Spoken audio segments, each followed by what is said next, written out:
Hey, everybody. Unless you have not read the investment headlines at all over the past couple months, you know that Nvidia has recently undergone a stock split, a 10-for-1 split. It's been getting a lot of coverage. There's one reason that the split kind of matters to investors that a lot of people have overlooked. I want to get into that in just a little bit. Before we do, take a minute, check out the link you see on your screen. It's a message from my sponsor, The Motley Fool, at fool.com/Frankel. You can get the top 10 stocks to buy right now. It's the best way to support this work I'm doing. Again, fool.com/Frankel, top 10 stocks to buy right now. All right, so first let me just go over some basic kind of reasons for the stock split. I'm going to share my screen real quick. Companies split their stocks for a few reasons. And just to name kind of some of the more, from a company's perspective, some of the more common ones. One is to keep the share price in a desired range. A lot of companies like to say keep their share price between $100 and $200. If it creeps up to say 300, they might go do a 2-for-1 split to get it in the desired range. Number two, and this is in Nvidia's case, this might have something to do with it, to increase the chances of being included in a certain stock index. The Dow Jones Industrial Average is this one I have in mind. That is a price-weighted index, meaning that higher share prices weigh differently on the index.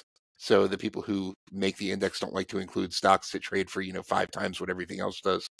So it could increase the chance of Nvidia eventually becoming a Dow component. It is also to make stocks more accessible for retail investors. I know that most brokers these days allow you to buy fractional shares of a company. Some still don't. For foreign investors, especially, it can be really difficult to buy fractional shares of a U.S. stock because they generally trade, over the counter in foreign markets. And lastly, to create a dual class structure. This didn't apply to Nvidia, but a lot of high-profile splits have done this. Alphabet did one a few years back where it split into the two classes that you see today. The two ticker symbols GOOGL and GOOG. One of them has voting rights, one doesn't. That originated from a stock split. A few other companies have done that. Under Armour's one, Zillow is another one that just to mention off the top of my head. So there's a few reasons that companies do split their stock. So do they matter to investors like you and I? So if you have a fractional share brokerage, it doesn't make the stock that much more accessible to you. Even when Nvidia was $1,500 a share, you could still, if you had a fractional share brokerage, go buy 0.1 shares and essentially have the same effect as the split did. If you can't buy fractional shares, it does make the stock more accessible. They don't impact the investment itself, aside from changing some numbers. In other words, if you do a 10-for-1 split, your stock was $1,500. It's now worth $150 a share, and you have 10 times as many. The overall equity you have in the company doesn't change. But having said that, splits can cause a stock to rise, usually on a temporary basis. One, a split can convey confidence from the management team. And what I mean by that is, I remember on the last slide I said companies want to maintain their stock price in a certain range a lot of the time. And if a company decides to split its stock because it's gotten too high, that's management saying, we think the stock is going to stay there. We need to do this split. It's not going to fall back into the range we want on its own. We need to do this split. And it does kind of cause a temporary surge in buying from investors who can now access it for the first time, who might not have been able to because they can't buy fractional shares. But there is one thing that a lot of people overlook. One big implication of stock splits is it can make options more accessible to investors. If you're not an options trader, this might not matter to you very much, but it can kind of increase trading activity in a stock, even beyond what the split adjusted amount you would expect, because it can make options a lot more accessible. If you're not familiar with options, or if you are, you know that options generally trade in 100 share contracts. There were mini options for a time, specifically designed for high-priced stocks. At the time, Google was one that had mini options, but those were introduced in 2013, never really caught on that much, and were discontinued by the end of 2014 for individual stocks. They still exist on indices like the S&P 500, but for the most part, mini options don't exist. All the options contracts you see are 100 share increments. So obviously that creates a problem with very high priced stocks. If you have a stock that, trades for $2,000, you would need 100 shares of that stock to sell a covered call. You would need to buy options contracts on 100 shares of a $2,000 stock in order to bet on the future price movement of it.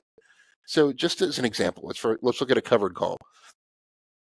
Let's say you typically need to own 100 shares or one call option in order to sell a covered call on a stock. So after it's split, as of the price today, I would need to spend $13,200 of my capital if I wanted to buy 100 shares worth of Nvidia stock to write a call option. That's a fair amount of capital, but it's a lot more accessible to investors than 100 shares of Nvidia were before the split. So with an unsplit stock that trades for a high price, let's say Mercado Libre, which is one of my favorite companies, ticker symbol MELI, as I'm talking, it trades for about $1,700 a share. So in order to write one covered call on Mercado Libre, I would need to spend $170,000 on stock in order to be able to write one covered call. So that's a big difference between the two. That's a tenfold difference.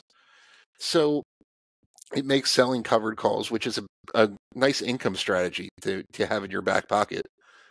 It makes that a lot more accessible to investors than it was before the split. And just look at, so let's say buying LEAPS options, which LEAPS, if you're not familiar, stands for long-term equity appreciation securities.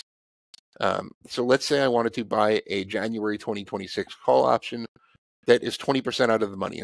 In other words, I want the option to buy shares for 20% greater than the current share price, roughly. We're going to go with the closest strike price to that. So as I'm talking, that would mean a Nvidia option that gave me the right to buy shares at $160 a share anytime between now and January 2026. That option would cost me $2,700 today. The per share option premium is about $27. Contract size is 100 shares. So it would cost me $2,700 to do that. Similarly, if I went 20% up from where Mercado Libre is today, that would be just going to the nearest strike price, would be a $2,000 strike price call on Mercado Libre.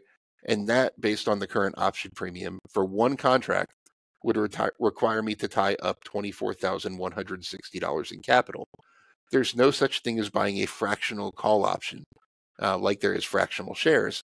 Otherwise, I could buy 0.1 contracts of that option and have the same effect. So the point is the stock split makes option strategies like that. And if you look at more complex option strategies like creating spreads and things like that, those become a lot more accessible too.